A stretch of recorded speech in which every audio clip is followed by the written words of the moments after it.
answer, and some institutions who have received funding are still reporting.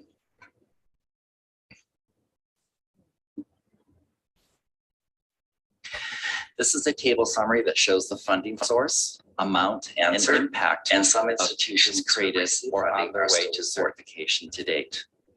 We could roughly extrapolate the student impact as well by taking each number that represents a teacher or soon-to-be teacher, amount, and impact, and some institutions created or on their way to certification to date. We could roughly extrapolate the student impact as well by taking each number that represents a scholarship grant started in the fall of 2016 and its purpose to provide scholarships to those teachers in initialized way. The requirements are to agree to study specific areas and to teach for 5 years, 3 of which must be in a Title I school. Incentivizing Pathways to Teachers grant started in the fall of 21 with a purpose to provide direct financial assistance to students who are within 3 years of completing their program. This grant also supports a staff position who works with stakeholders to develop that statewide coordinating system of recruitment and retention. We have also worked with NSHE institutions to expand this program to assist candidates who are enrolled in social work, mental health, counseling, and school psychology preparation programs. NITEP welcomed its first students in 2019 with a multifocal approach, including enhanced preparation through programming, research, and knowledge dissemination.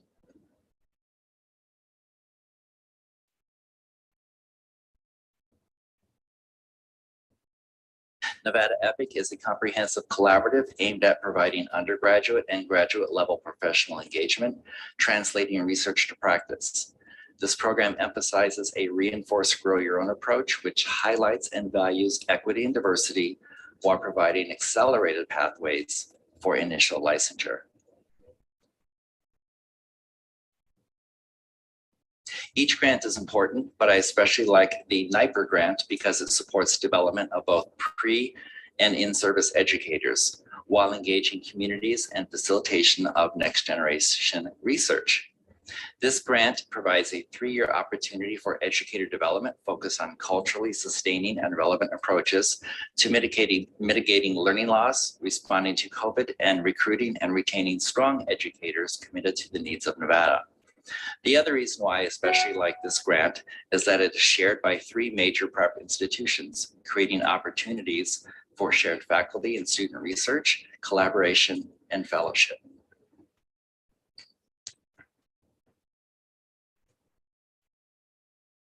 Supported by our Office of Career Readiness, Adult Learning, and Education Options, teacher and training programs currently exist in Churchill, Clark, and Washoe counties. This grant supports the expansion into rural and urban schools, which will bring greater access to more students.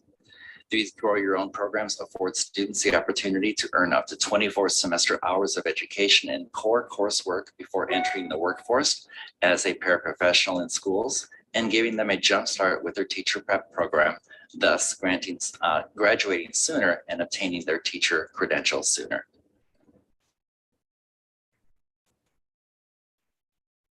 The school-based mental health grant is supported by the Office of Safe and Respectful Schools Environment. This grant supports the development, building, and expansion of preparation programs, as well as direct financial support to candidates to complete their program.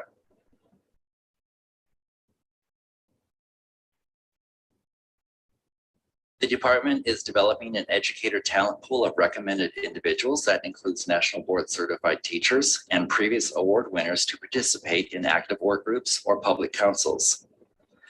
And also to identify additional educators that may be eligible for statewide recognition, such as Nevada Teacher of the Year, the Milken Educator Award, Recognizing Inspirational School Employees Award for support staff, Purple Star and Blue Ribbon School Awards, and Content Area Presidential Awards for Excellence.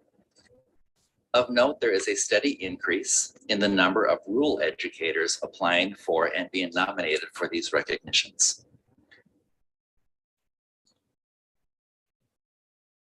As key stakeholder groups, the primary purpose of the Superintendent's Teacher Advisory Cabinet STAC and Principal Advisory Cabinet PAC is to provide insight and feedback to the department on initiatives, and opportunities. Members also expand their understanding of each NDE office as well as the department's mission, vision, and goals. The Nevada Digital Learning Collaborative, supported by the Office of Standards and Instructional Support, started in June of 20 with 85 digital engineers statewide from district, charter, and private schools to build resources and support for teachers to shift everyday instruction into the digital world that includes online, blended, and in-person instruction. After the initial build, the collaborative has grown and continues to provide resources, mentoring, and coaching supports to make digital learning part of everyday instruction, regardless of the actual learning environment. The Nevada Seed Center is a system and statewide community of educators developing social, emotional, and academic development skills that reinforce equitable environments and student success. The center provides state-funded training and coaching, guest speakers, statewide community practice, support groups, resource library, daily wellness sessions to develop and strengthen the relationship between academics and social emotional skills that reinforce equitable and human-centered educational environments. We have resources, trainings, and materials for better understanding performance standards that include courses, webinars, in-person visits, conferences, as well as crosswalks and resources for school, district, and capital improvement plans. Early childhood education and professional learning opportunities are ongoing for program directors and school leaders, and additional sub-grants were given to the Nevada Association of School Administrators to fund their Education in Excellence Institute and to the Clark County Public Ed Foundation to fund their leadership academies.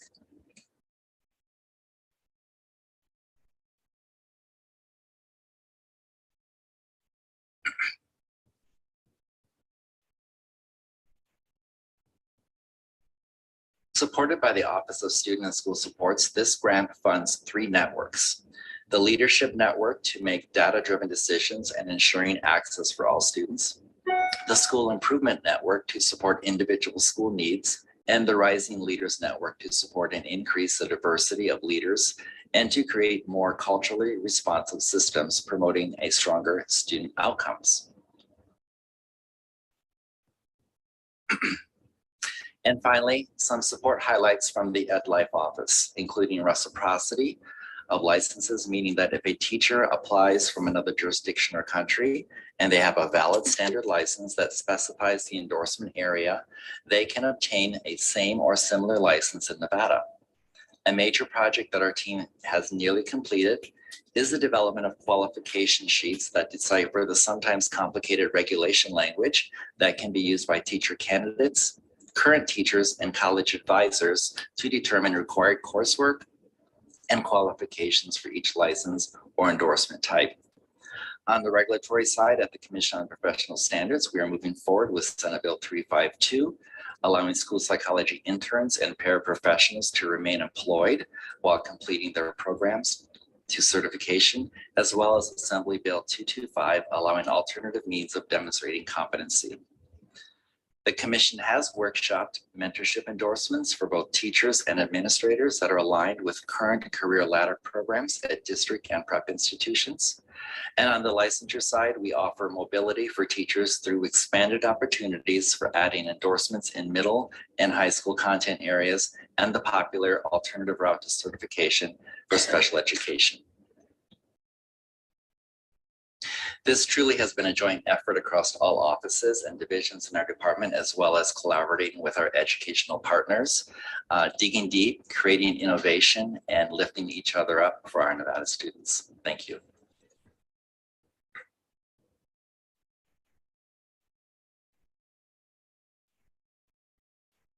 Okay, do we have any questions? Actually, I'm going to start off with a question because I just had one of the, let me see if I can find it. One of the slides talked about incentivizing pathway to teaching. That one. On there it talks about provide tuition assistance and student teaching stipends to students who are currently enrolled in traditional pathway preparation program. explain how that works. Because I had somebody the other day, I was talking to somebody about that. The student teaching is always a big thing that comes up. And one of the things that we passed last time was for people that are working in a district and there's some help provided there. But for people that are just in like these traditional programs, what does that consist of when they get help in this way? Because, you know, the big thing is with the student teaching is that they have to basically be full-time doing that, and they can't be working and doing other things. So it's a big sacrifice. So how do these stipends work to help those teachers in the traditional programs? Thank you for the question, Jeff Brisky, ND, for the record. I love that question because the only way to move Nevada forward is to provide free tuition for teachers and to provide paid student teaching, in my opinion. And this incentivizing pathways to teaching does provide paid student teaching in a sense. We offer tuition assistance they can receive at any time during their last 3 semesters. And during their student teaching semester, we grant them up to $8,400 to help cover that cost, when they can use that $8,400 any way they wish, whether it be for tuition, living expenses, gasoline, food, transportation, whatever they need, because we realize that we really would like those student teachers to be able to concentrate on the students in front of them, learn their craft the best they can, and not have to worry about having a second or a third job just to support them and their families. Thank you. So how many people are helped with, I mean, how many actually qualify for this or receiving these? I have that for you in just a moment. Let me pull that up.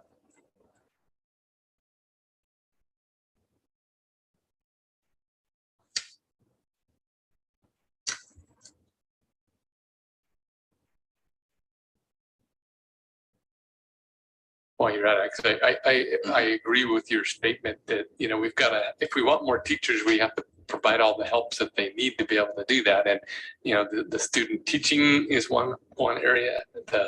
You know, like you said, the even just the, you know, tuition to incentivize them to do it are all things that we could do. So what I have here, as I mentioned before on an earlier slide, with Teach Nevada and Incentivizing Pathways together, I had 815 who identify as white, 885 who identified as non-white. So roughly 1,700 students have been helped. And from my notes, if I remember correctly, half of that was from Teach Nevada Scholarship. The other half was Incentivizing Pathways to Teachers. So I would estimate a close to half of that would be around 850 have already received help with this Incentivizing Pathways to Teacher grant. And how many are, and that's 850 throughout the state? Yes, correct. So, and how many do we have in those education programs, do you know, that are in? That I do not I mean, I'm know. just wondering what percentage of the folks that are going through a traditional program. Yeah, thank you for the question, Jeff Brisky, and for the record.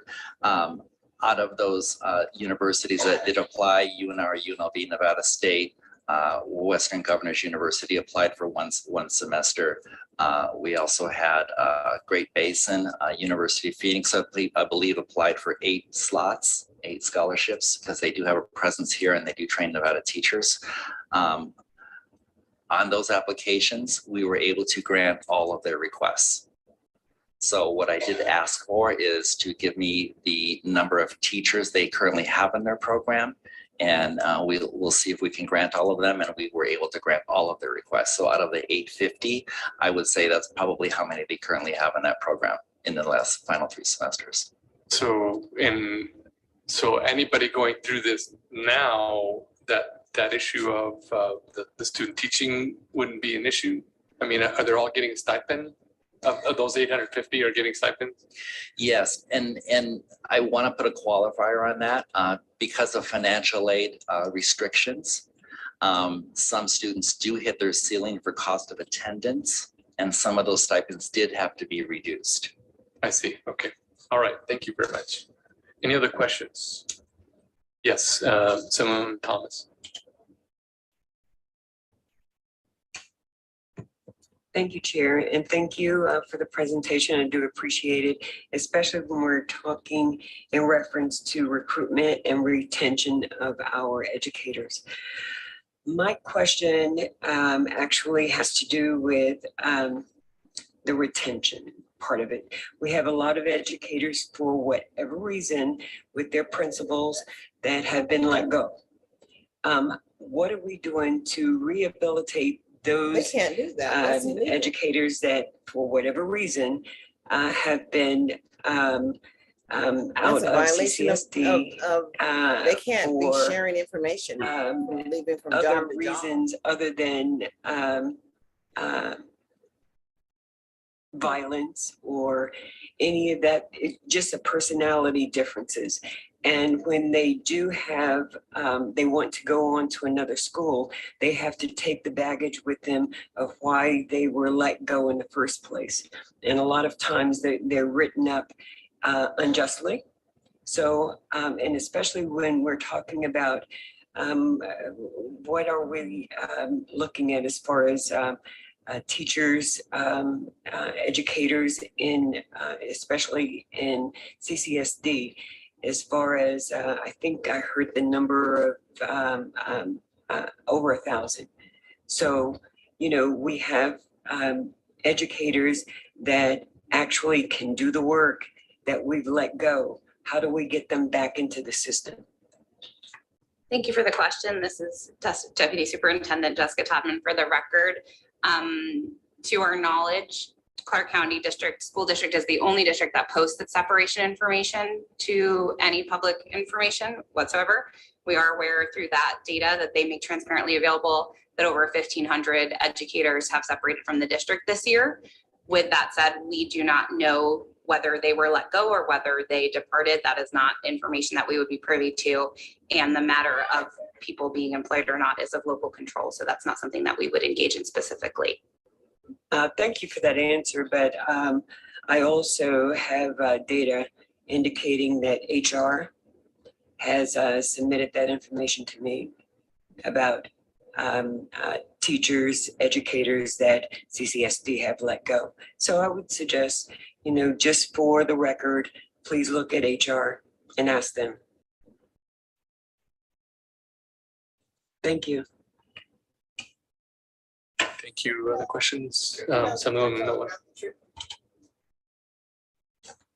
Thank you, Chair, and thank you for this presentation. I echo the sentiments too, that the focus needs to be on retention. And so I'm going to ask some very specific questions about retention. So with this plan or these plans, these programs, so what are the actual measurable, quantifiable goals that you have in place? So how do we know that these plans are working? Is there a goal for how many teachers will be trained up? Is there a goal for how many will enter the profession in our Nevada public schools?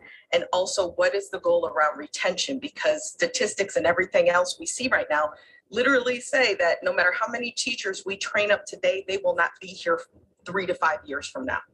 So does the department have goals for that? Because otherwise we stay on this hamster wheel, churning and churning.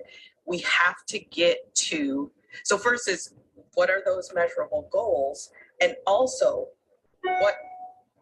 I'll get to retention in a second. So first, if you could answer about what are the goals? So thank you for that question, Jessica Todman, for the record. At this time, as I noted, CCSD is the only one who posts this type of data. So we don't have a way to track teacher retention in the state, period. That information is not currently available. However, we have recommended to the chair for his consideration for June that partner, Data Insight Partners, has been contracted by us to try to build that data system for the state and create a public facing data dashboard. And so they would be happy to provide that update about what those plans look like and the timelines at a future meeting, or we can provide it informationally if that presentation is not of interest. But those data around who's in the pipeline, right, to that specific question of who's in our higher education systems right now, who may be ready to graduate, who may be licensed or ready, none of that data is something we have. All we have is if we request that information from the institutions of higher education, which we sometimes do, they can let us know who's in their pipeline within reason, and they don't collect that data consistently at a system level, so that's institution by institution.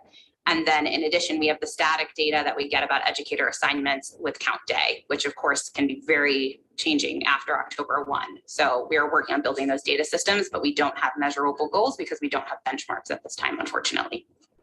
Okay, so my question was, what were your goals? We set goals before we collect data. So my question was, for the department, what is your goal? How many is there a goal? And that's like a yes or no question. So And then secondly, if you have those goals, what are the goals? What is the goals? How will you know that these programs or the department is being successful? Is there a certain number of people that you plan to train and measure how many enter our Nevada public schools? So it shouldn't be data before goals. So it shouldn't be data before goals. It should be Jessica goal Todman, for the before data. record, we do not have goals because we don't have benchmarks. And when the department undertakes goal setting process, we do in our 5-year strategic plan, we do it based on our 5-year strategic plan, we do it based So on opposite of benchmarks. what happens in So the schools. opposite of Okay, what so happens my in the next schools. question is Okay, with so retention. My next question is seems to be very little. So we get to page 20 and there's very some little, so retention we get to efforts. page 20 and there's And some on retention there, efforts. I see the retention efforts of enhancing career ladders and expanding opportunities for endorsements. But honestly, when I read it, expanding opportunities for endorsements, that literally says more time, more money for an educator, to expand in order to get that endorsement. We know that, again, for many years, educators keep saying the same thing. Educators keep saying the same thing. It's working conditions, it's working conditions, and that respect goes for multiple different areas. So different I guess I'm asking too, how do, when we hear educators, the people who are leaving saying, these are the three main categories, and yet and yet we see these retention efforts, how do they align? Because there doesn't seem to be an alignment between what the educators are saying that they need and what's actually happening. And again, if we know we're losing most people between 3 and 5 years, what's being done to maintain those people between that 5 or 10 year mark when or more, when they really have that experience? Thank you for the question, Jeff Brisky, ND, for the record. I do agree with you. I hear that all the time, pay, working conditions, etc. And again, as Deputy Todman explained, that's really a local control issue.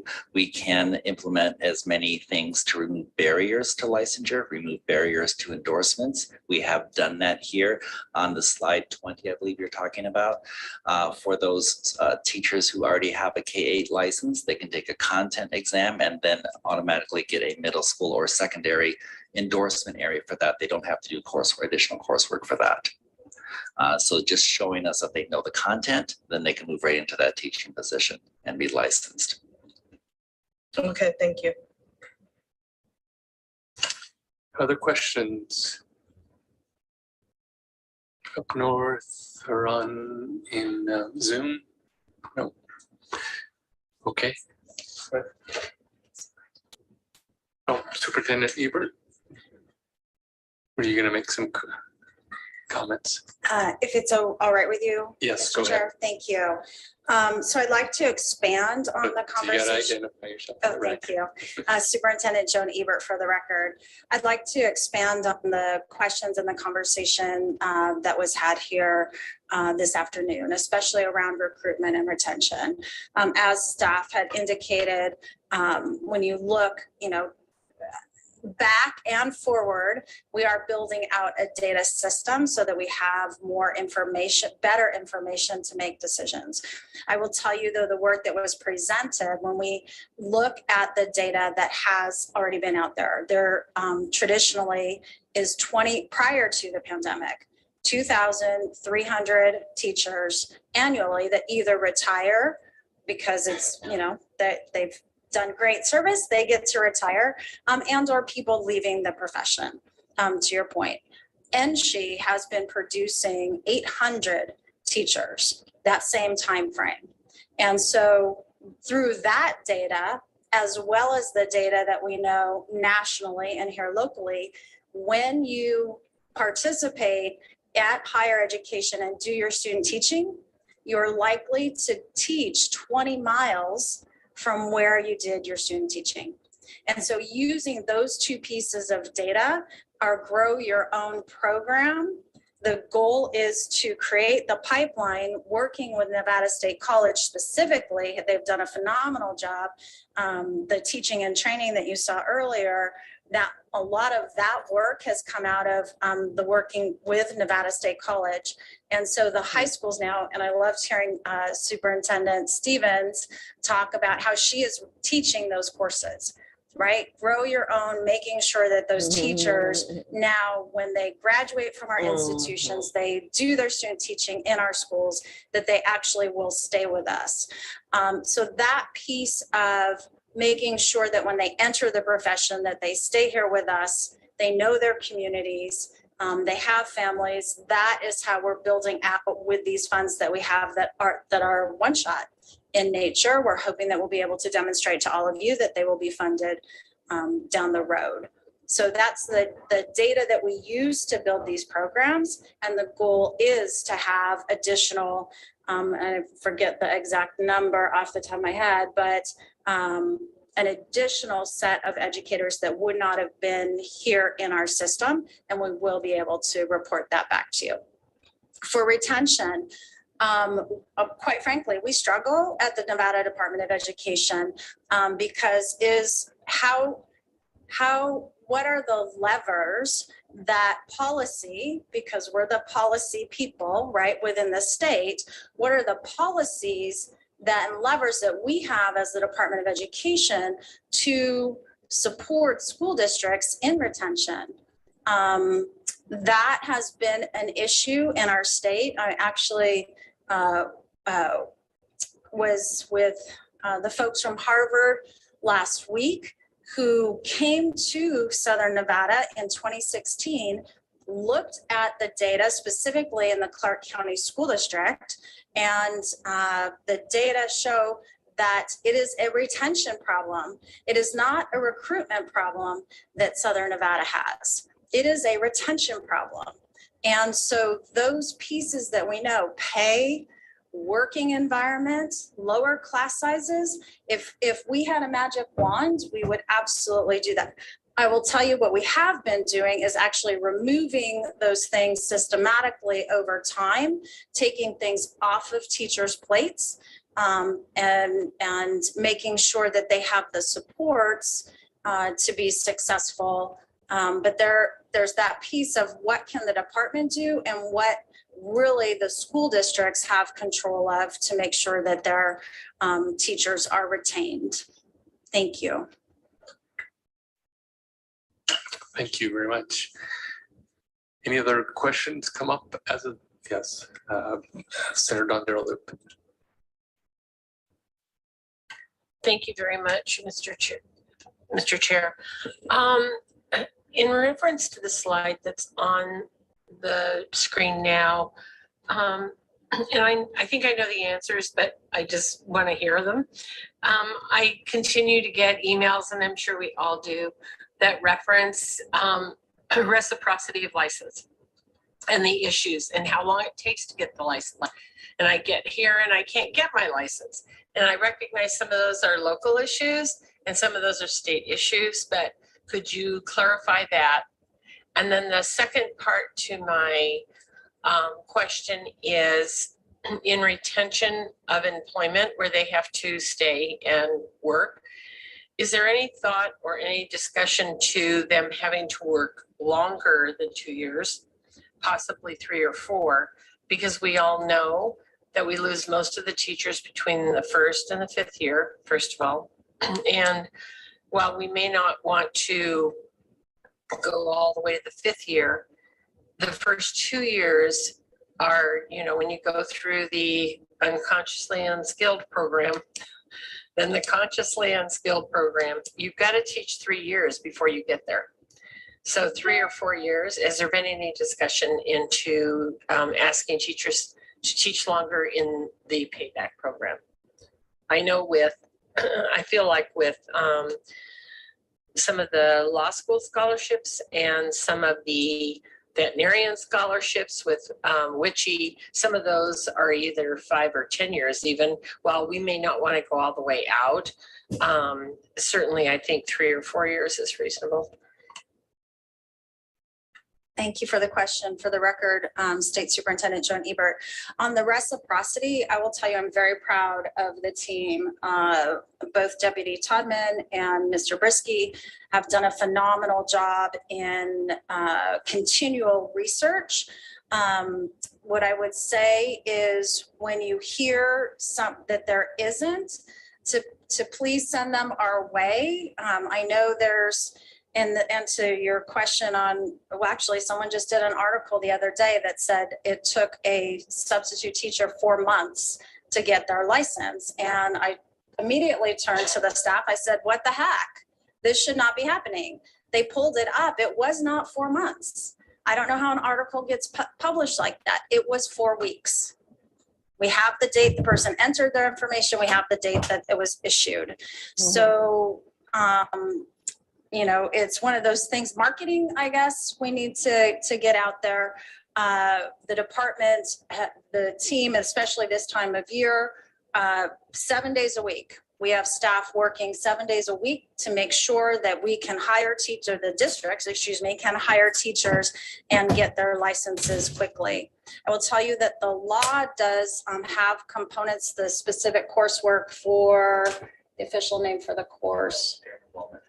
Parent involvement, family engagement. So even though we have reciprocity, I think that too gets conflated sometimes. We take all their coursework, we say, hey, great, you can be a math teacher, but you still need to, they still have the provisional because they, in law, are required to take that course.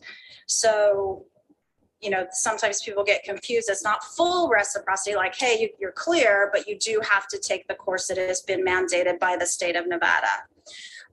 So very proud of the class team. I also want to say, give a shout out to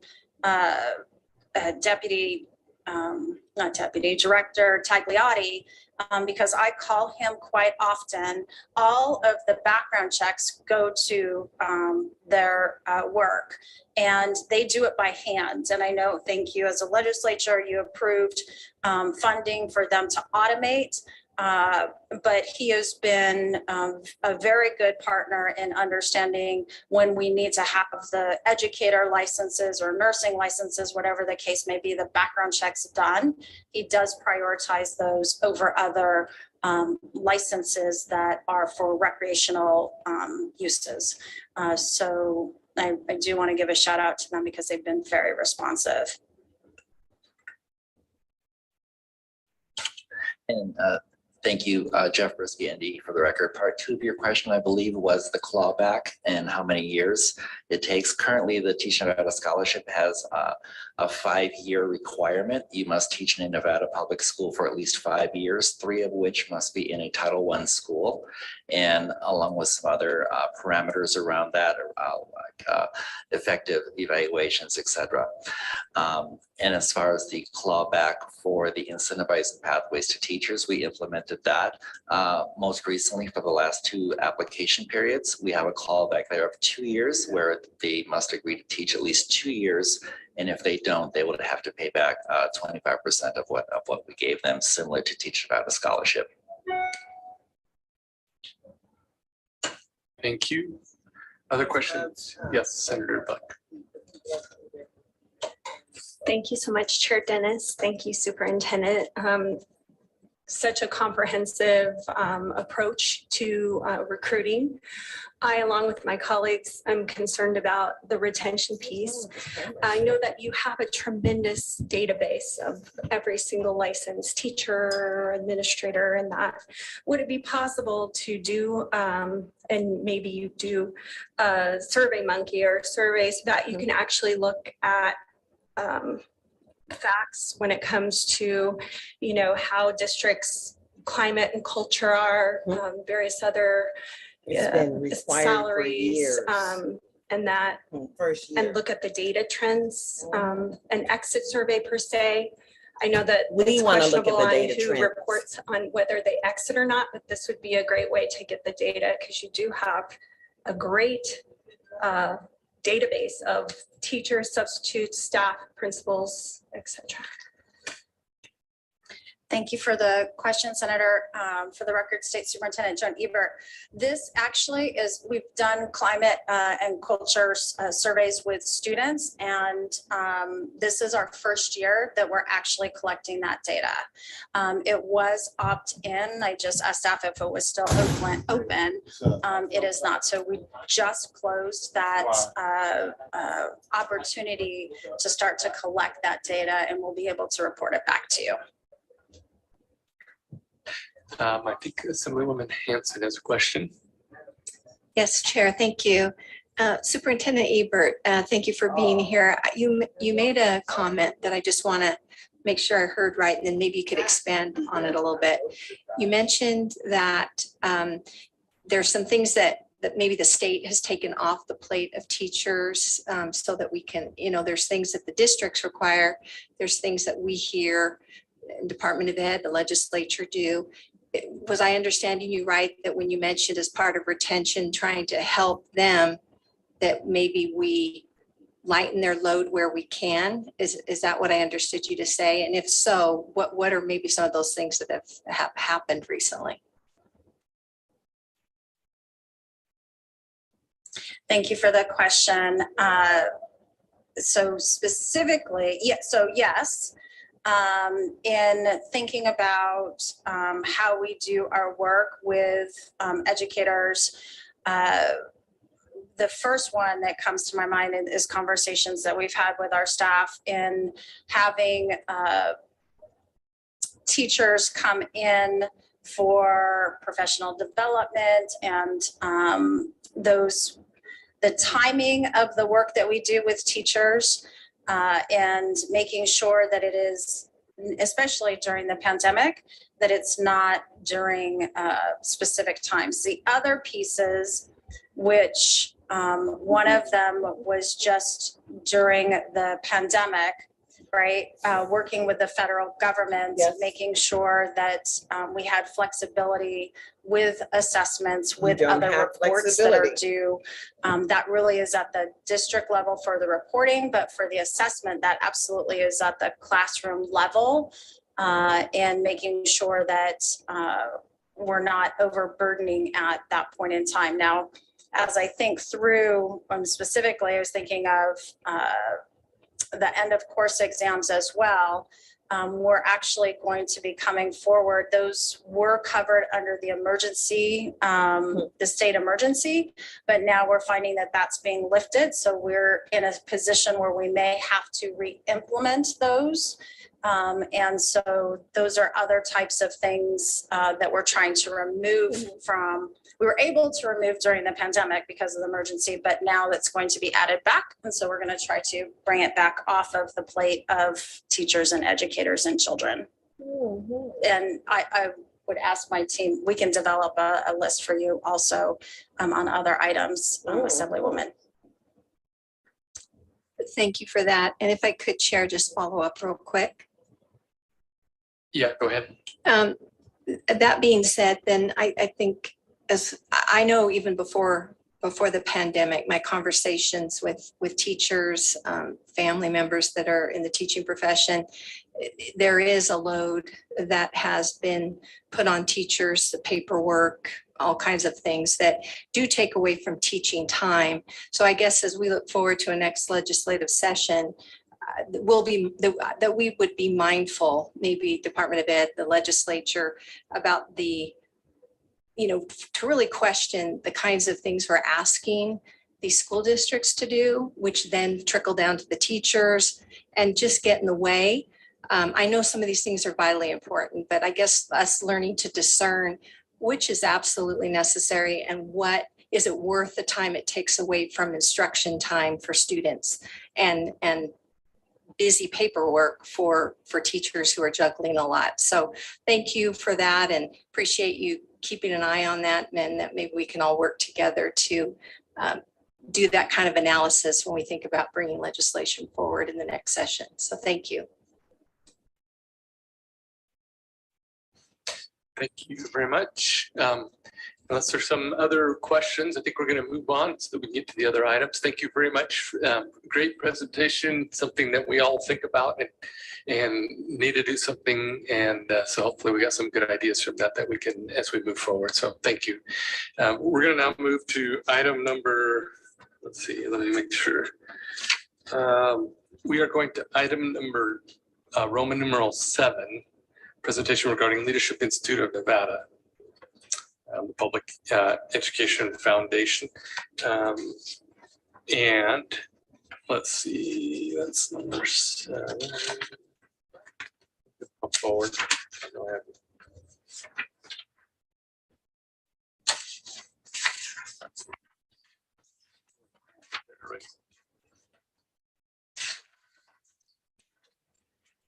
I think we have several folks here. We have Judy Steele, founder CEO of the Institute, Jeremy Hauser, Senior Vice President, Dr. Brian Miley, Senior Vice President, and Ramona Esparza, Vice President. Good afternoon. Great to have you here with us. Thank you for allowing us to talk. You got to push the button on the thing so we can hear you. Thank you. Good afternoon. Thank you for allowing us to speak with you today. And thank you for introducing our staff. We're just going to get settled. We have a slide presentation, and I know we've delivered some material for you to look at. And so that was Judy Steele. And just for the record. Judy Steele, President and CEO of the Leadership Institute of Nevada and co-founder of the Public Education Foundation. Thank you. Great, thank you. I just want to make sure that those comments you made were attributed to you. Thank you. All right, Dr. Miley will begin. Chair Dennis and members of the committee, good afternoon. My name is Brian Miley with the Leadership Institute of Nevada for the record. The Leadership Institute of Nevada sees the possibility, potential, and hope that exists in every Nevada student. The Institute believes that developing the skills and agency of leaders enables them to build the teams, schools, and school systems that create student success. Our vision at the Institute is to cultivate communities of innovative, insightful, and principled leaders who champion ideas that change the world. Our mission is to identify, develop, and retain exceptional leaders in education, build innovative and entrepreneurial communities that include leaders from the public and private sectors, and drive significant systemic improvement in public education. So I have the opportunity to take you through our story. And you have to identify yourself every time you guys switch. Sorry, okay, Judith Steele for the record. I'm going to go over the story with you a little bit about how the Public Education Foundation in 2008 began to look at where we wanted to put our dollars. It was one of the, during the recession, the Great Recession. The Great Recession. Where was the most important place? Let's understand, where was the most important place? From the private Early sector development. and from grants and focus it. And we did a real hard look at that, and we decided it was Without leadership. the people. And why leadership? We all know principals and leaders that have been underfunded, that have not necessarily all the No, we don't. resources, but do wonderful things for boys and girls. With We underfunded, also know leaders that have great 2010 to resources and 2014. that have been given lots of Wow. opportunity, and that those schools do not perform as well as they should. So we decided it was important to focus on resources, human talent, and retention of the good to great people in our system across the state. So if you begin to look at our story, I'm not going to read to you all the things we accomplished in 2010 to 2014, but we did everything here in terms of reviewing the literature, looking and talking to stakeholders across the state. And so this project was developed to help link across the state ideas that leaders should look at for the state, and also share ideas and share best practices across the state. We were lucky enough to get dollars from the state, which we provided matching dollars, and we started with $100,000 from the state. I'd like to then go through the work with you. And the next slide should be showing you what we did from 2010 to 2014. We started to rethink, how do you give great executive leadership training? How do we identify great leaders? How do we grow those great leaders? And then we kept track of retaining them in the state. And we talked before about the fact that we don't have enough people in the schools. We can't find them, but we have great people in the schools that often leave because they're frustrated or they feel that they're not meeting the goal of why they intended to be in schools. So the work we do introduces them to great leaders around the country, thought leaders and practitioners, and takes them through a cohort, which is an 8 to 10-month experience where they go in depth, learning from great thinkers. And the whole idea is to look at mindset, to help people begin to think differently about their work. We recognize that schools and universities do a great job at the pedagogy, the methodology. How do you teach math? How do you teach reading? How do you structure a classroom? But what we need is great thinkers, great strategic thinkers, great people who can look at change like we are encountering today. How do you look at schools and children? And how do you look at resources and technology? How do you use that more efficiently in different ways? How do we hear the community? How do the people begin to engage the community? And so we're looking for the best and brightest in the state, which we have been lucky to find, and there's many more. And we've helped those people learn different things from business thinking, best business practice to best education practices. And we've created a cohort of people. And so if we now look at not just the work that we've done, we went through then up to another big major problem in our country, and that dealt with COVID-19. But then again, that becomes an opportunity for us to examine what we're doing and what we need to do differently, or what the times require of us. And so we looked and we accepted and adapted what needed to happen. We didn't stop our programming. We did online programming. We still had a state summit online. And then we started talking about how we do hybrid, and then how leaders have multi-generations of people and how they keep those multi-generations of people working together for young people, how communities began to look into the building of a school or a classroom of a school and see things they liked and they didn't like, and how educators had to respond to that, etc. And so we're now looking at our story in terms of COVID-19, and that we did our adapting. And one of the other great things we did at the Public Education Foundation is recognize that this was a time to revisit what the Public Education Foundation was doing. We had two buckets of work. One was immediately meeting the needs of the Clark County School District. The district had many needs, critical needs. And then the other work we were doing was transformational.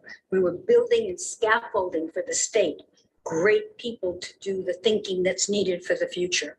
And we realized that both of those are equally important, but they also respond to different audiences. The work we were doing was statewide, was to look at how we learn from different pockets in the state, how we leverage the resources, and how we inspire and encourage people to do better.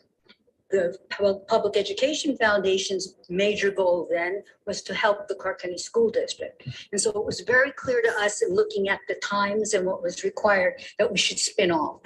And that's an opportunity for both of these organizations now to really put heart and soul into what their primary purpose is. So we established the spin-off plan.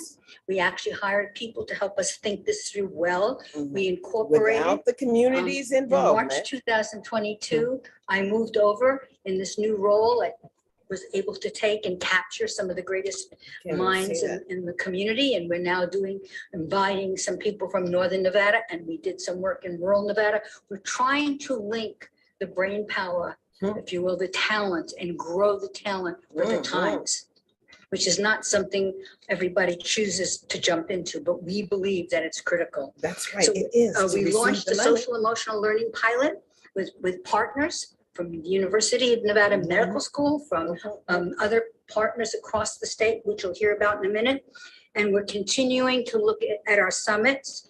We have a very active And we'll get stronger alumni network. We have almost 300 plus people who have graduated from our executive leadership program and over 300 teacher leaders. And we believe there's a tipping point. At some point, you'll have enough people with a mindset for growth and engagement and agility that we will have, I think, great leaders forthcoming that will be able to deal with what happens as the state grows.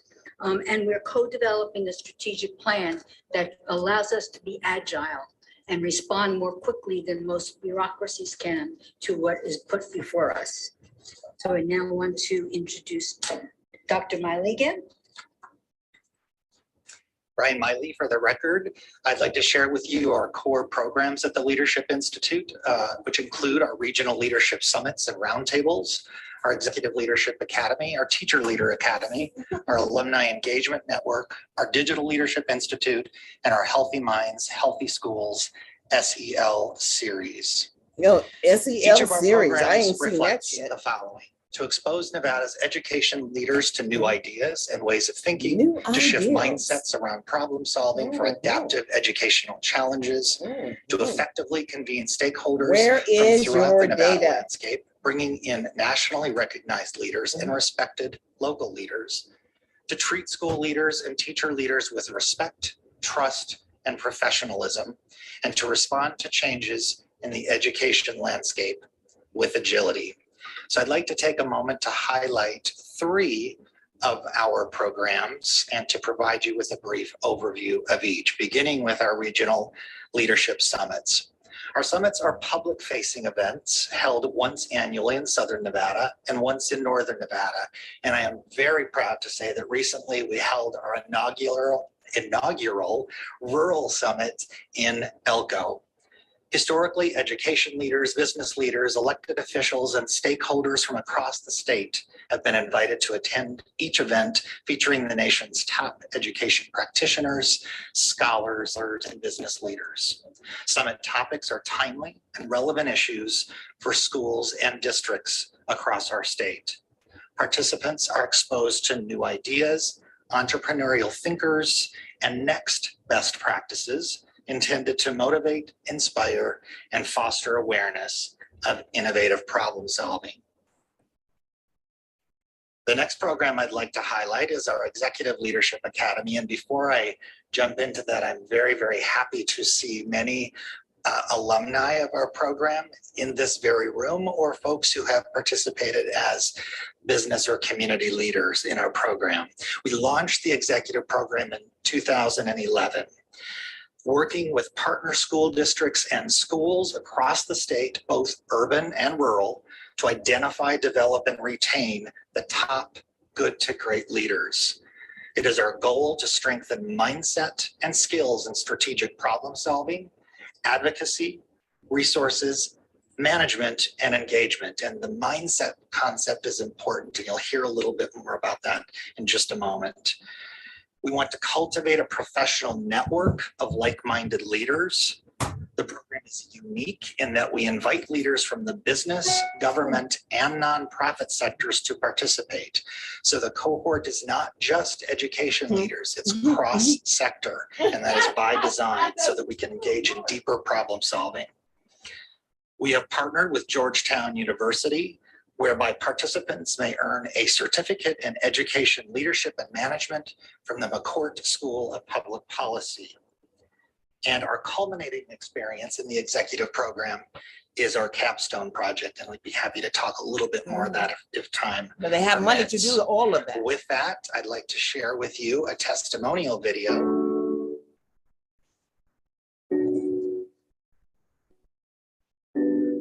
As leaders, we think we're expected to know what we're doing, right? We're expected to be able to have some answers, maybe not all of them, but some answers, be able to guide and lead. So I think here I am in my building, think I'm doing a pretty good job. And then I come to a training like this or one of these weekends where we'll spend 15 hours learning a specific topic. And then I find out, wait, I've never even looked at the world from this, right? I've never even looked at student achievement or Why budgeting are you or in family the engagement job? or What I planning or innovation. Even from that mindset, I think that that's where the inspiration comes from me. So I'm able to look at it and say, wow, I've never looked at this before from this lens. We did some really transformative work with an educational leader named AJ Crabhill, who I think many people will tell you was one of them, was a transformative experience. And I think he really helped us develop the recognition that we have the capacity to address any challenge that comes our way, which sounds easy. And yet when you're in a situation where there's so many complex things happening, it's easy to lose sight of the role that you have in making the outcomes be what you want them to be. We always need to be growing, I feel, as leaders and working on our craft. And, you know, the world is changing around us, and education, for the most part, hasn't changed a whole lot. And I believe it's up to us as leaders to seek out opportunities to grow ourselves and to also build that leadership capacity within our own buildings, but also within our district and within our state. This program, this leadership cohort You're strong. has shifted my ability to think of who I will be in 10 years, not necessarily where. To me, it's way more about who I am as a person and who I am as a leader, rather than some position or some location or some title. I think it's grown, it's increased my ability to look at myself and say, wow, maybe I am capable of doing this. And now with this mindset, now who knows what I'm capable of? I thought before, well, under the current scope, the current situation, this is where I think I fall, and this is where I think my mindset is. But then you bring in the new mindsets, and then it broadens that, right? It opens that up to different possibilities.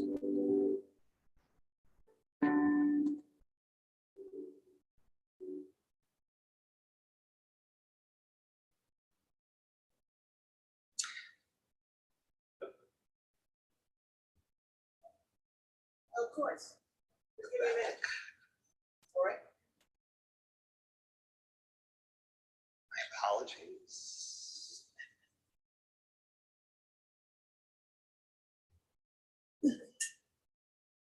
There we go. My apologies. The next program I'd like to draw your attention to is our Teacher Leader Academy. We launched in 2015, just a few years after our executive program. You'll hear the model is very similar to our executive program, and that is by design. We worked with principals and schools in Clark County to identify, develop, and retain the top good to great teacher leaders and other licensed education professionals. And I think the key word in this piece is retain. We're going to talk a little bit more about that in a minute. Our goal, like the executive program, is to strengthen mindset and skills in problem solving, advocacy, resources, and engagement. And we empower our teacher leaders to amplify their voice and their agency. We cultivate a network of like-minded professionals, and like the executive program, the culminating experience is a capstone project. I'd now like to share with you a testimonial video featuring a few of our teacher leaders.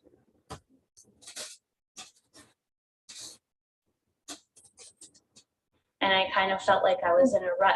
And especially with the last 2 years of the pandemic, I was questioning myself, you know, am I making an impact? Am I making a difference? And being with other teacher leaders and seeing the professors that have been coming and attending the sessions has really reaffirmed my reasons for why I should continue being in the field and continue. We don't know making the why impact she that should be in the I field. hope Why should she continue? I don't know. It's essential that we put our resources into developing professionals. And if you don't develop the professionals, how can you expect the students who receive our services to grow and thrive? So I think you're planting seeds that are going to continue to grow, because the things that I am learning through participating in this program, not only am I bringing back into my classroom, I'm bringing them to the teacher's lounge. I'm bringing them to staff members. I'm bringing these ideas to the peers who I talk to every day. And so it's like a ripple effect. And so if I am the drop of water, it continues to go out and go out and go out and reach other people. So it's like you build a new family, but then as you're building that family, you're discovering something new within yourself. And I like that. And I love that. And I would tell anybody that was considering this program, do it. You have the time, make the time, do it, because it's life-changing and it's career-changing. And not just for you, but guess what? For our students too.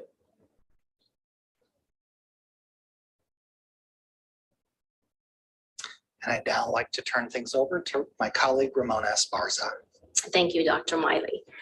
Ramona Esparza, Vice President of the Leadership Institute of the Nevada, for the record. So really, I'm so honored to be with you here today. And really, let's celebrate our impact. What does all of this mean? The programming that has been provided over a decade, reaching far throughout the state of Nevada with over 4,500 community, business, and educational leaders. That impact has been far-reaching. Looking at the capstone projects, and I would like to honor the hard work that has been done by many of those cohorts and actually has been moved to legislation, and you voted on it. So we had our principal in our last cohort 9, Shelley Crawford Cruz, that put forward with her capstone project SB 352. Where para-pro professionals can become licensed teachers, and removing those barriers to ensure that we grow our Where's own. your data? So that is just one example of one capstone that really came to fruition and is really making an impact for retention and That's why and you're so growing behind those and so individuals below, to be in the it's classrooms making a with our difference, and it's students. not. And then lastly, looking at our alumni network, we survey and we collect data after participants complete the programming. And over 98% are saying that they are better leaders as a result. I'm going to share just anecdotally a personal story. I was a second-year principal. Where's your data? And I was in you. cohort 4 as in the Executive Leadership Academy. And I'm going to tell you the mind shift that happens For you? for a young principal that really didn't, I think at the time, realize what I was signing up for, and transforming a school that was underperforming really shifted my thinking and accelerated my ability to open up equity and access for my school community. So I'm telling you that I am retired happily after 28 years of serving in the district, but very glad to now be a part of this team and eager to share with you of the offerings that we provide. Another thing that I did, and really, I don't know that I would have, is we co-founded an organization, nonprofit, the Nevada NBLS. I have to say it first before I actually say the acronym. It's the Nevada Administrator of Latinos Superintendents Association, and it's a state affiliate to try to diversify the pipeline of leadership to ensure that students see individuals like them in the classroom and in other roles within a school setting. Next slide. One of the things that I'm very passionate about, we heard it quite often today, is, and we heard it loud and clear from our current cohort of leaders in the Teacher Leader Academy and the Executive Leadership Academy, is they are not okay.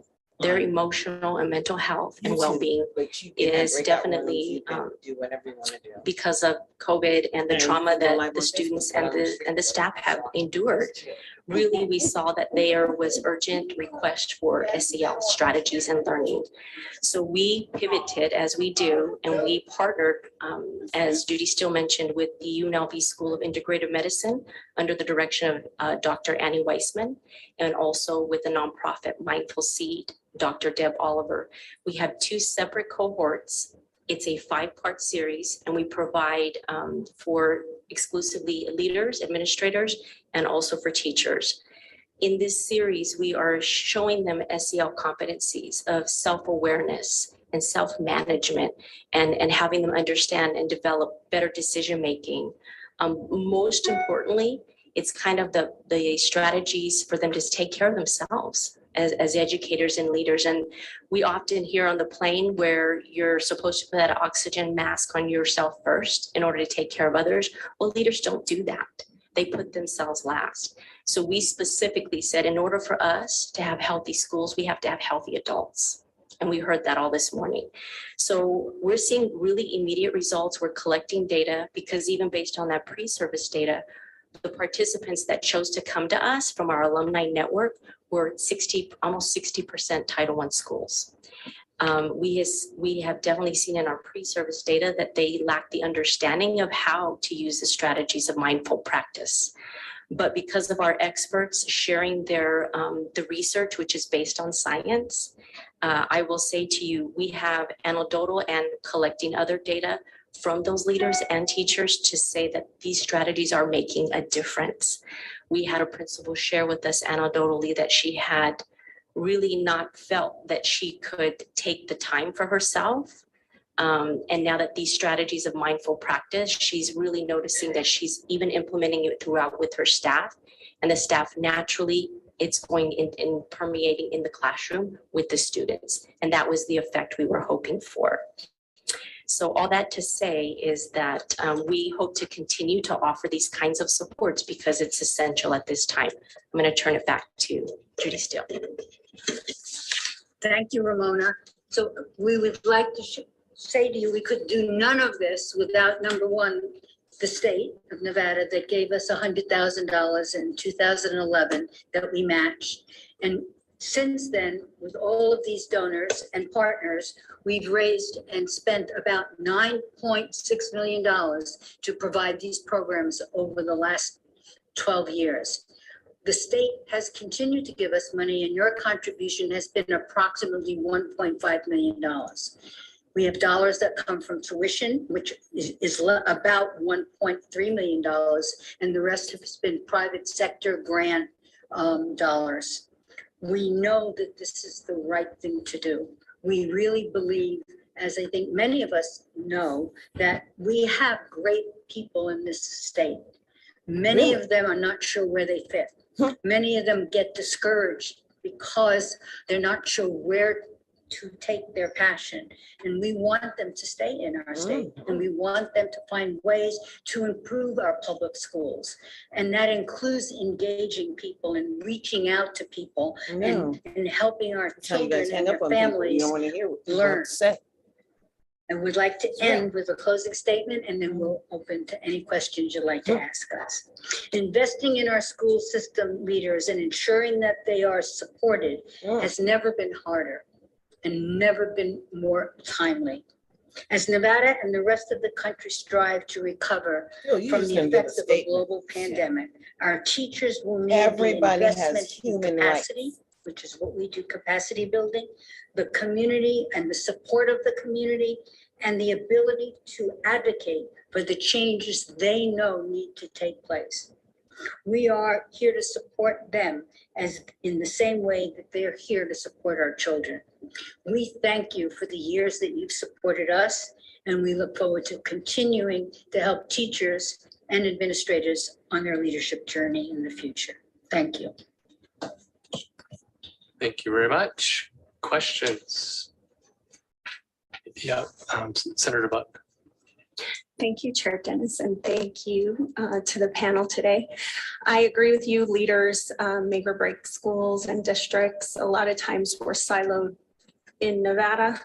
And so as a proud 2014 alumni of the Leadership Institute, I know that the experience was absolutely invaluable in 2014 as I was transitioning from Sewell to Pinecrest. And so I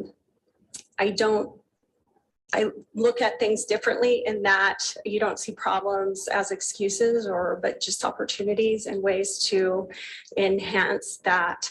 One of my favorite speakers was Marguerite Rosa on school budgets and school funding. She's a tremendous talent and great to bring in. What I was wondering is what other speakers or topics have you leveraged thus far in your next cohort? And do you have a thought partner to address, say, culture and climate for school leaders in districts and schools? As we're seeing, teacher retention is an issue in our state. And so if the leader makes or breaks the school, then how are you addressing that?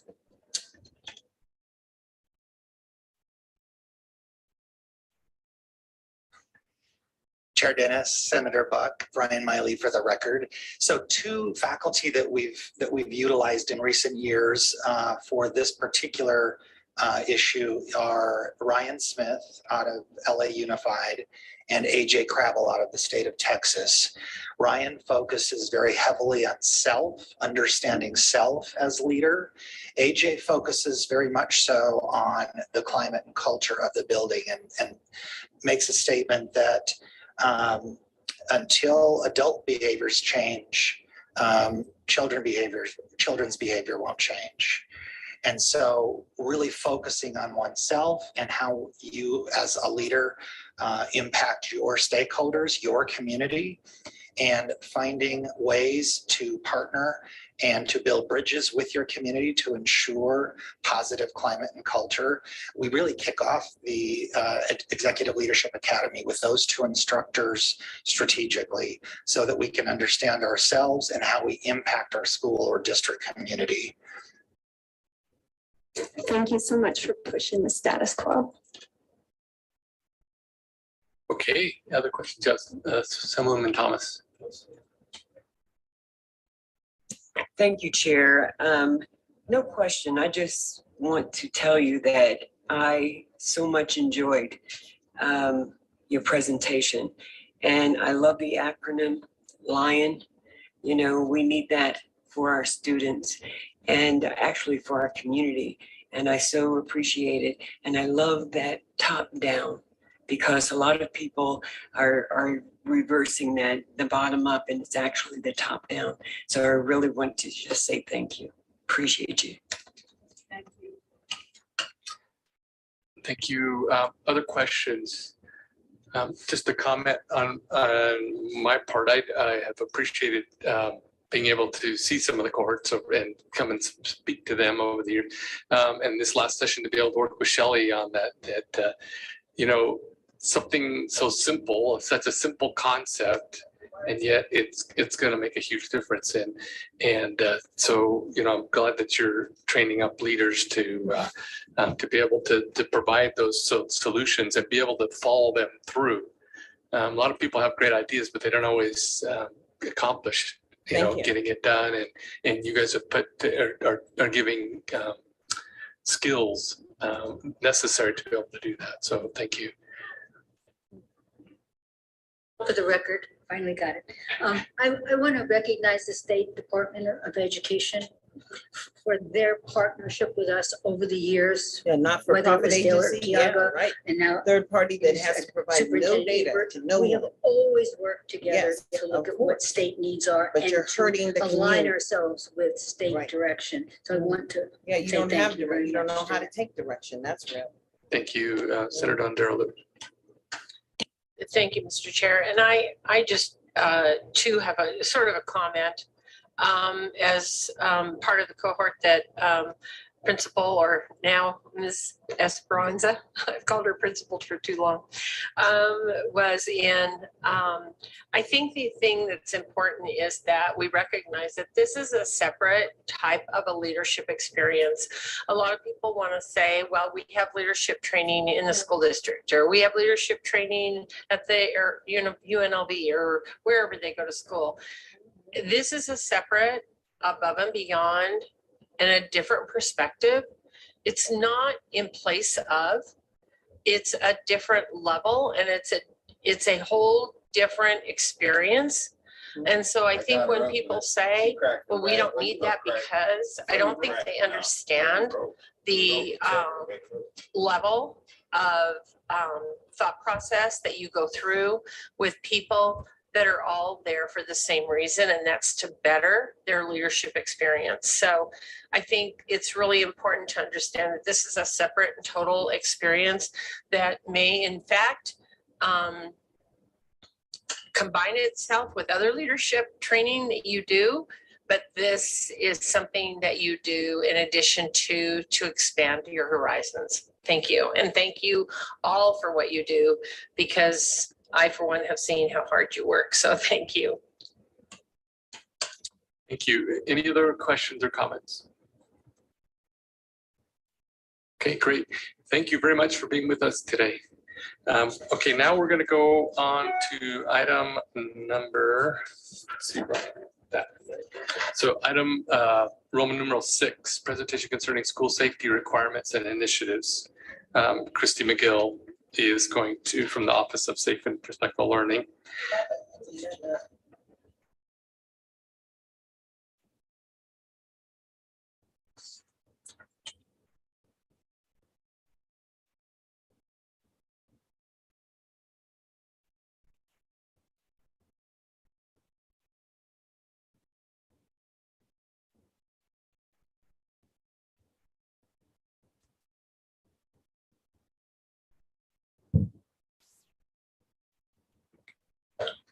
Whenever you're ready, go ahead. Thank you so much. Christy McGill, the Director of Safe and Respectful Learning Environments from the Department of Education. Real quickly, this presentation is just going to cover a few items. We are going to be looking at the Safe Voice tip data, also looking at bullying and how it's being addressed and some of the concerns that were brought up earlier today. A few school safety updates, school discipline data, with the criteria that the data is accurate, but it has been disrupted by the pandemic. So you're going to see a big swing and you're going to see lower amounts of data discipline because of the pandemic, and many of our kids were at home instead of in our schools. So just going to point that out right now. And then also the school climate data. The same thing will go for that as well. We saw a big reduction in students taking the school climate survey again because many of them were at home instead of in our schools. And of course, some next steps.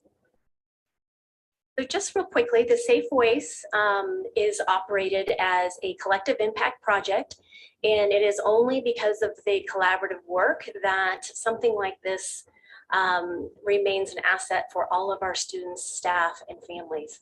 So it is a partnership with the Department of Public Safety, who actually man a 24/7 chat and phone line for any school safety concerns. 24/7, 7 days a week.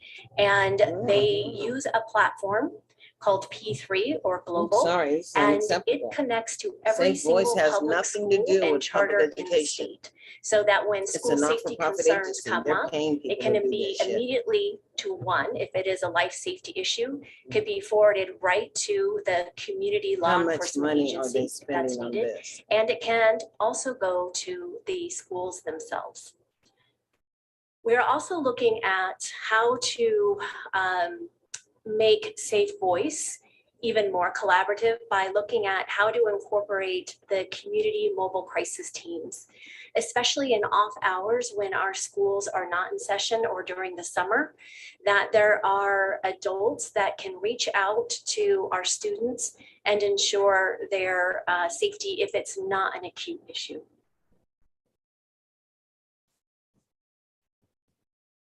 So just here's a brief overview of the amount of tips that we saw between 2021 and 22. And so you can kind of take a look again in that swings of data depending upon if the schools were in or out of session.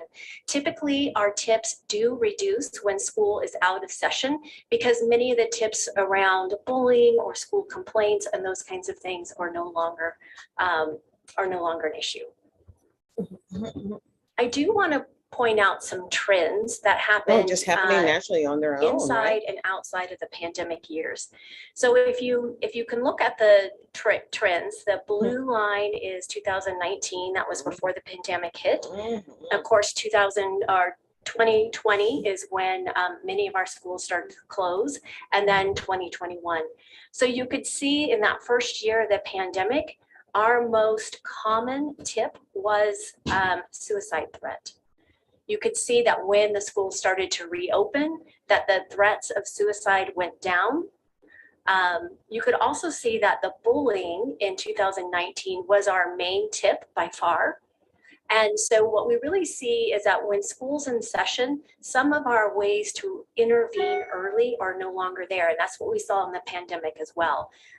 We weren't getting to the kids early because they weren't there, they weren't in schools, they weren't reporting concerns about their peers. And so it got all the way to the point of suicide threats. I also want to point out that the planned school attack, so when teachers and schools are complaining that they had a lot of upheaval this year, you can kind of take a look in that 2021 of that was one of the most prevalent was the planned school attack, the threat to students, and the assault to battery. You could see the difference in proportionality right there. So as we are familiar with, bullying prevention and response is a key component of our office. And we have received in our quest to really make sure that we are doing a good job and also for quality improvement and lessons learned inside the pandemic and as we come out of the pandemic. One of the things that we've learned over the years of implementing the bullying, and we've learned this from teachers and school administrators who implement the bullying law, is that it is arduous, and that one of the most important components is the parental notification of bullying, and then also the safety plan. And so one of the recommendations coming from the field is to keep those two things immediate. Parents are notified and there's a safety plan put in place, whether bullying has been substantiated or not, and then to move on to the investigation and to allow more time for the investigation than the 2 to 3 days that is allowed now.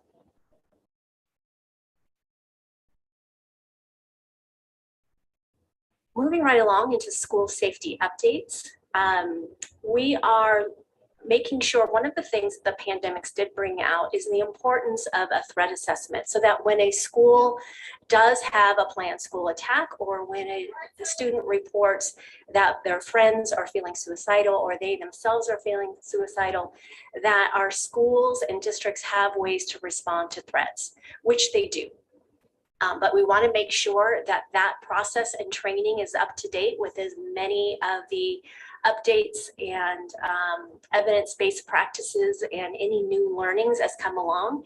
So we are looking at refreshing training around threat assessment to schools that volunteer and need that refreshing.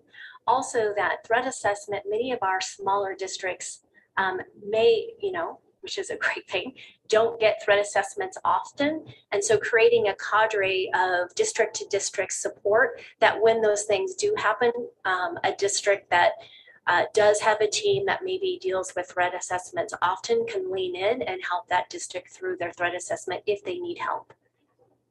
Also, the statewide committee on school safety continues to meet. Of course, this was one of them that was started by the Governor Sandoval. And they're meeting today in a couple of minutes. And one of their main concerns is to look at the school safety situations and make recommendations. So they've been listening to staff and to students and to community stakeholders around what are the community concerns around school safety, and they'll be making those recommendations late this summer.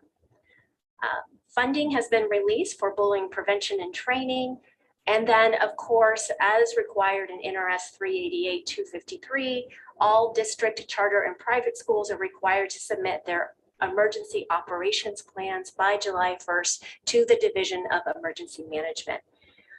Also, districts should implement site-based safety inventories and use federal relief funding for upgrades to building and grounds if needed. So moving into the school discipline for 2021, as you can see that, again, the data is accurate, although it's been disrupted by the pandemic, because again, we had many of our students at home. So the numbers that you typically see, you're going to see them at much lower levels. As required and as asked in the past by this body, that we start to disaggregate our discipline data through expulsion, suspension, and then enrollment to make sure that the discipline can be looked at by race and ethnicity. This is, of course, is to ensure that our system is not, does not have disparities. And as you can see, we do have some disparities that the districts and the state needs to work on together. Oh, really? Disparities? School discipline by gender, you can see here. Where's Again, by breaking race? it Is out that by what we wanna expulsion, see? suspension, and enrollment. And then also through this, through special populations. Here That's is not race. suspensions by incident type. Where's And again, race? you'll notice the really low numbers. Again, this was the Looking interruption for of the the pandemic. race category. You can see again that violence to other students is again outpacing all other incidences. Mm-hmm. And then expulsions by type. Yeah, by race. That's what we want to see. Oh, you didn't do it. Well, damn. Did you know you were We supposed also to do look it by at, race? not only do we want key stakeholders like yourself and our districts to look at the discipline This is data. 2013 We and also 2012 and hope that 2011. they look This at is their school climate 2022. data.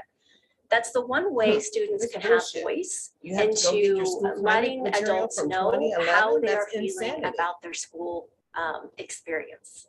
So that educating students and all school employed personnel about the warning signs and risks, knowing around the school climate, this will actually allow the schools to plan about how to reduce those risks. Of course. Single plan to student achievement are But the school relative. climate survey looks at 4 different Where is realms the of social emotional. It plans? looks at relationships, and this is between pupils and parents.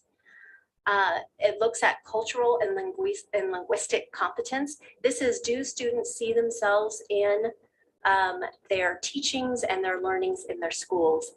Emotional safety as well as physical safety, and then again, social and emotional academic development of themselves personally. Again, just a quick little note about the impact of the COVID-19 on the school climate results. And so we did see a reduced number of students taking the school climate surveys than we usually do. We are expecting this year we'll have an increased number. And again, we'll be looking at those trends between our pandemic years and our non-pandemic years and be able to bring that data to you as soon as we get it. The surveys are just closing for this year. And like Superintendent Ebert pointed out, we did add a staff survey this year because of so much of the turmoil that we were getting reported from staff. And so really important to make sure that we include that staff voice. And so that in the school improvement processes, districts and schools have data that not only have the school and the student voice, but also their staff voice as well to plan around. So as you see here, the school climate data can also be disaggregated by populations. So this is how our students perceive cultural and linguistic competency, and you can see the differences between the different populations. Anything in the 300 to the 400 is favorable, and anything over 400 is most favorable. So as you can see that there is some disparities around how our different populations in the great state of Nevada see and perceive climate. Oh, really? Again, this helps our schools really craft their school improvement process to make sure that the climate 67, and they're only doing is good for all 67% students. of 67% is not 100%. Here are the school climate And they're only constructs. As you assessing can see, physical 67% safety of the last students year was, from 5th again, to with 12th many of our grade. kids coming Insanity. and going from home and school, was well above into the most favorable state.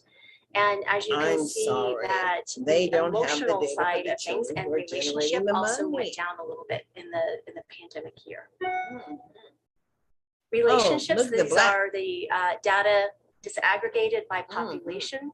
And Who are again, the you can Asians that are see here? I didn't even see that many Asians to have that much. it's nice that this line is getting flatter as we go, Oh, but you really? can still see that some of our populations, specifically What is this American Indian, race do not have the same relationships? experience and same climate That don't look or like perception of the climate 350,000 than students. Does that many add up to other 350,000 students to you? Do you see emotional 350,000 safety students? as well. And as you can 350,000 see here, students. And emotional they're only safety putting is in data for, significantly lower than physical I don't safety. even know what 67% is of.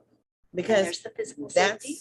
there are more students. These are And the then only last students but that they not assess. least, And it's less this than, body asked us what, to less than include gender 2,000 identity. students. That's insanity. That's Just want to bullshit. take a look at this. I'm that sorry, bullshit. Those of the students that identify neither male or female have some of our lowest climate scores or respond to climate or have some of the lowest climate scores that any other population of our students.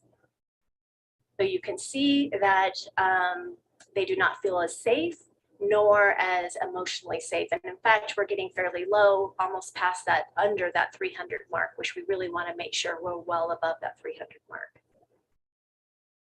And then this just gives you, again, something you can go back to and kind of look at after this presentation, an overall feel of the response rates for students. And again, we had a 67% response rate for students. Usually, again, it's in the 80 to 90% response rate for this COVID year.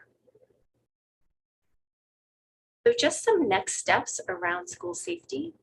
The Governor's Committee on School Safety will continue to publish recommendations in August, and they will continue to hear concerns by both student and staff safety.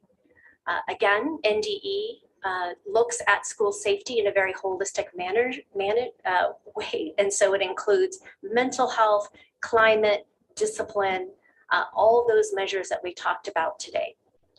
Progress monitors staff and student climate results for improvement. And this is really important to making sure that the investments, again, like Superintendent Ebert said, what are the levers that we can actually look at and make sure that we're making a difference? And so really to be able to monitor in the school climate survey the results, and if the money that we have invested is resulting in positive results for our students and staff in the climate and working and learning conditions. Continue to strengthen safe voice response features for threat assessment and student well checks. One of the pieces that we learned through the pandemic is that schools and law enforcement really relied on each other for student well checks, especially around mental health well checks. So what does a really good mental health well check on after hours conducted by our law enforcement agencies look like? And how do the law enforcement agencies communicate, and making sure that communication is really strong between schools and law enforcement agencies? Also continue to monitor school discipline data to ensure student and staff safety while also reducing discipline disparities. So this is that tension. We want to make sure that staff and students feel safe, and it is possible to also make sure that discipline disparities are not occurring while we are focusing on school safety. Continue and enhance communication with districts for training and resource needs around school safety. And again, I believe it was Dr. Lamarca who brought this up, clarifying the role of bullying and conflict in our regulations and even maybe NRS. What we're finding is that there is complications around bullying and conflict that are complicating restorative practices. Just like he said, you don't want to have a restorative circle with a bullying victim, but it's perfectly acceptable if that is mutual conflict. So what are those two things, and making sure those two things are clarified so that schools feel supported and that they have that clarity to move forward and make sure that students are safe, and that they're addressing the very human need to teach how to deal with conflict, and also to make sure that students are safe when it comes to bullying and discrimination. And that concludes my presentation. If there's any questions, thank you. Thank you. Questions? Assemblywoman Miller. Yes, thank you, Chair. First, I'd like to make a brief comment, and that is that it is heartbreaking that our students who identify neither as male or female feel so unsafe. That's heartbreaking. It's also interesting that today we heard public comment about our Native and Indigenous students not being able to wear cultural clothing and dress during graduation, and that's another category that scored lower in some of these emotional safety categories. But my actual question is on page 24. When you parse out all the grades from grade 5 through 12, we see I think a pretty, I'm not trying to minimize the results, but I think what we see is a dip between grade 6 and 7. Then we all can look at that just by looking at it and say, yep, and now they're teenagers. And so more of that, the problems that we have and concerns that we have as teenagers. And of course, 5th and 6th, some are, there's a lot more protection, sometimes connectiveness with our parents, with our teachers, with one another in schools. But my question is, because I know in Nevada, while legally 6th grade is still considered elementary, I know that 6th grade has not been, in some districts, it's in the elementary building, and in some districts, it's in the middle school buildings. So I'm just wondering if, because this was a statewide survey, if we have looked and tried to extrapolate sixth graders, if we examine them, sixth graders in the elementary building as opposed to sixth graders in a middle school building, what those scores would be. Christy McGill for the record, and sorry, maybe that was just an echo. So Christy McGill again. Great question and something, let me go back to the data to see if that's possible.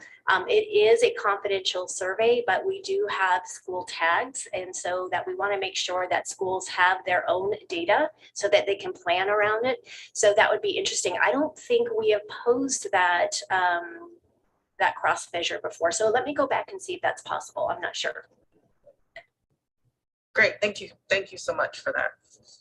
And I know no one wants to hear me say where we should be placing sixth graders, but if there is some data to support what is healthier for our sixth graders, I think we should look at it. Thank you so much, Ms. McGill. Thank you. Other questions? Senator Dennis, I have one. It's Assemblywoman Yep. Hanson. Go ahead. Thank you. Thank you, Ms. McGill, for being here. This is very insightful. I'm a huge fan of Safe Voice, and it provides so much good data for us to try to understand what's going on, and that the kids and their families have a place that they can reach out to. So I appreciate that great work. When we get into the school climate and those kinds of analysis, the one thing that is going through my mind, and yes, some of the things are disturbing for sure, but I just want to, you know, when we ask kids to, they're filling out these surveys, correct? How do we tie, do they feel not, are they saying they don't feel safe at school? And does the school stats support maybe that fear they have? Because when I think of the youth today, they are so connected to social media. And we know social media has a huge influence on all of us. Shout out to the documentary on social media. I can't think of it all of a sudden, the name of the documentary. But how do we know that when they're filling these out, that it's not indicative of just the discord they might feel being tuned in so much to what's going on everywhere in their world versus what's actually happening and what they're feeling and experiencing in their school? Does that make sense? Christy McGill for the record. Yes, great question. I can give LCB the questions, and so you can kind of get a feel for the questions, but they are specific. We do try to tie it to the school environment, but does the community environment kind of leak in? Absolutely. Nothing about climate is black and white. So it's a real ecosystem. And it just makes that, it really makes that team approach, necessary between schools, districts, and communities to take a look at some of these issues. So I'll make sure that you get a copy of the questions so you can kind of get the feel for what kids are asked, and that we do really try to make it so it is the perception of the school. Thank you for that. And I remembered it, The Social Dilemma. That's the documentary. And also, as the mother of 8 children and having raised 8 teenagers, the other factor is, and I think some of this data did reflect that when they get into, more the teen years, we see some of this data moving a bit. How their emotions, how their the variable of this in their life and their emotions that day play into it. I think it's super important that we are asking these kids these questions, but I want to take it and be fair to the schools that these kids might be answering these, and it could be a red flag that the school needs to look at what's going on there. But I also would hate the school to feel like this is indicative of their climate there when other factors don't necessarily prove that out. So thank you, and I appreciate that data. Christy McGill for the record. And yes, you are completely data literate. This is only a point in time of how students feel on that day. And so really part of the school improvement process is to looking at other pieces of data as well.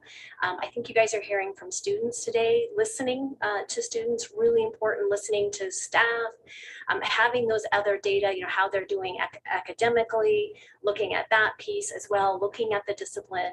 So you're absolutely right, really trying to triangulate. And, this is just one piece of that triangulation. Triangular, just got big words. She got a big old word. All right, thank you. So with that, we'll go ahead and close out this item. Thank you very much for the presentation, Mr. Gill. And we're going to go on. The next item that we're going to cover now is agenda item number Roman numeral 8, presentation on mental health and support systems from pupils' perspective. If you come on up to the, and I believe, let's see, I believe we've got several folks, Senator Lang and Senator Woodhouse, I believe. Oh, okay. You're on the other one. Yes, okay.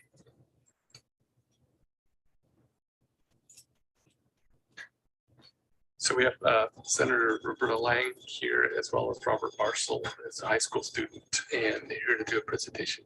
Welcome. Thank you, Chair Dennis. It's so great to see everyone today. I know that you've had a really long day, and but we want to spend some time talking to you about mental health in K-12. And sitting next to me is Robert Marcel. He's a student at the Meadows School. And I know in the last legislative session, we did a lot of work on mental health for K-12. And I think this just is going to take it a step further. We look forward to having future conversations with you, with the Department of Education, with teachers, constituent groups, and educators. And so we thank you for this, and we hope that out of this committee that we can get a recommendation moving into the 82nd session.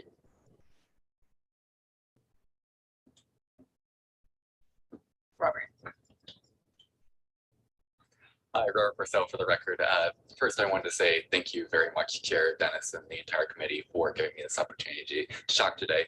And thank you, Senator Lang, for helping me with this bill to bring what I find to be enormously beneficial change to Nevada. If I may, I'd like to start off by going a little bit into my background. So when I was 5 years old, my father died suddenly from a heart attack. And because of this, I was placed into both group and individual therapy. While in group therapy, I stayed there for about 6 years. And when I turned 12 years old, I was then trained in a year-long process to become a peer support facilitator. After that, I started running groups for about 4.5 years across the greater Nevada area.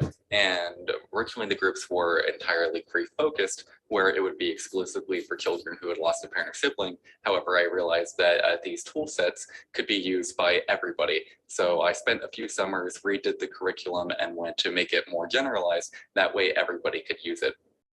Now I've been working at a few different organizations, such as Nevada Youth Network here in historic Las Vegas, which is an organization to offer support to underprivileged communities of colors, typically in the way of helping kids with their homework, and at Project 150, which is an organization to help unhoused youth in the realm of giving them food and clothing, where they also run workshops. I also lead groups at my school, the Meadows, which though it has a very different socioeconomic background, there is still a large amount of need.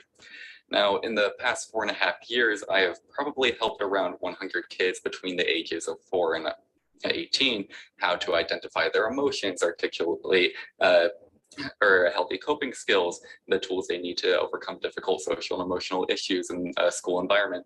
However, I realized that I've wanted to reach more people, so I decided to look at a more legislative approach, and that's why I feel so strongly about incorporating this into school curriculum so it can reach as many kids as possible.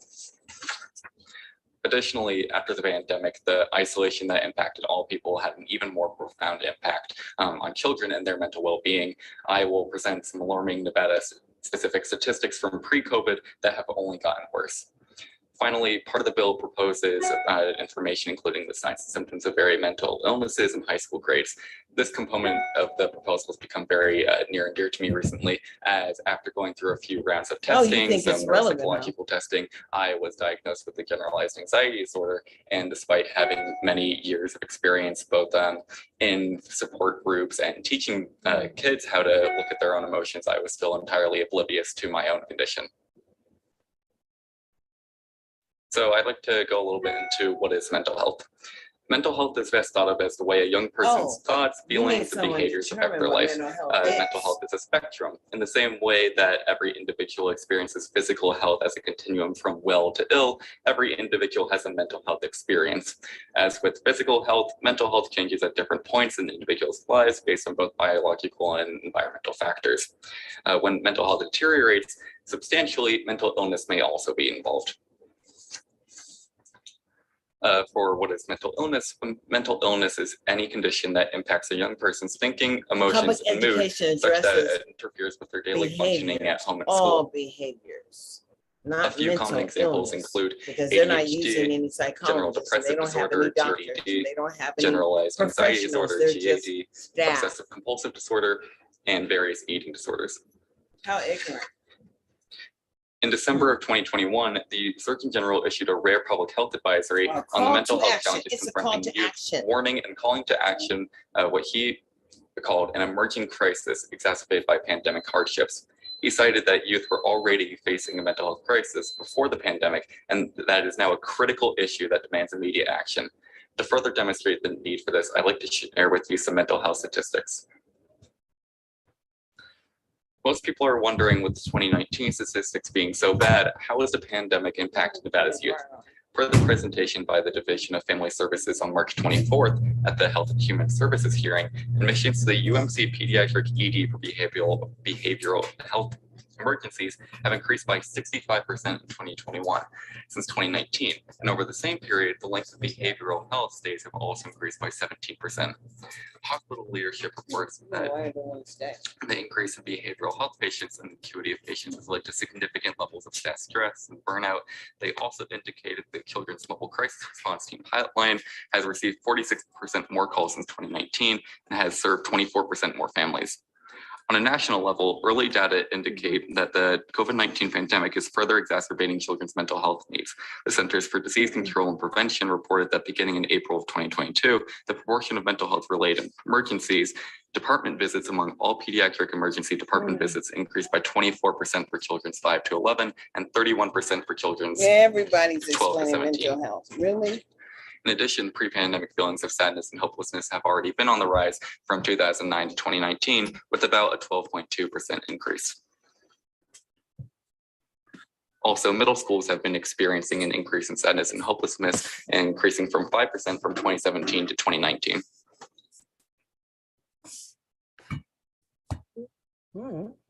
I'd like to now go over a few of the ways that undertreated or untreated mental health concerns can impact young people at school. For example, they can have difficulty controlling attention during learning tasks. They can have trouble completing their homework, and these can lead to frequent absences from school due to illness and school avoidance, trouble making and or maintaining friendships, and difficulty following school routines and norms, resulting in suspension and sometimes expulsion. Promoting mental health and wellness leads to higher overall productivity, better educational outcomes, lower crime rates, stronger economies, lower healthcare costs, and an overall improved quality of life. How does mental health affect the larger community?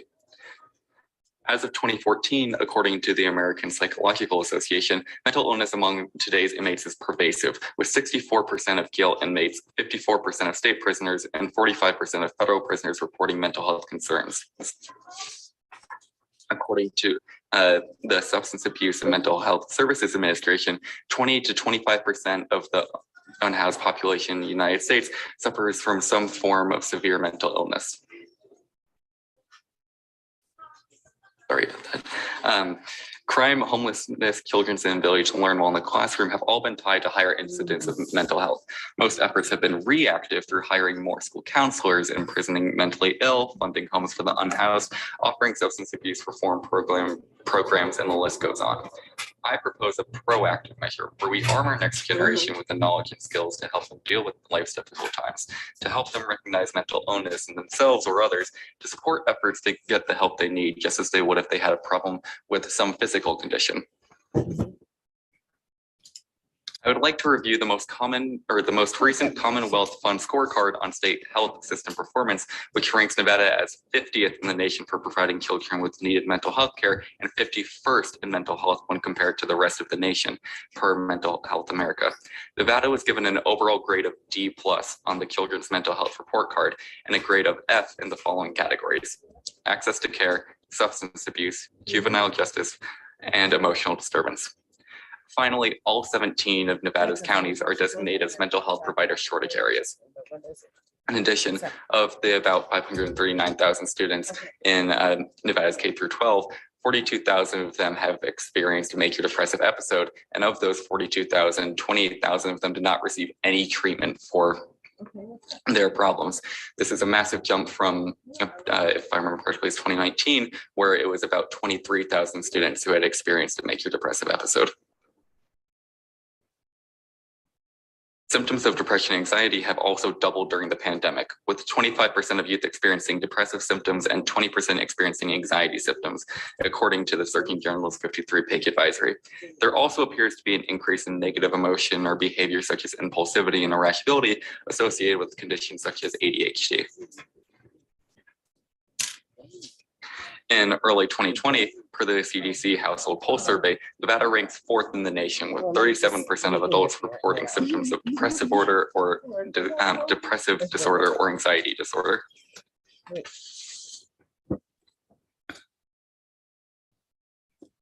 Okay. Let's pause. In Nevada, the school psychologist ratio is, Okay, I have to go. So I suggest everybody just get on the Department of Education's website and watch this meeting. We're talking about what is the the prevalence of ratios mental illness of among young student people? support. Many which mental we're health not conditions getting.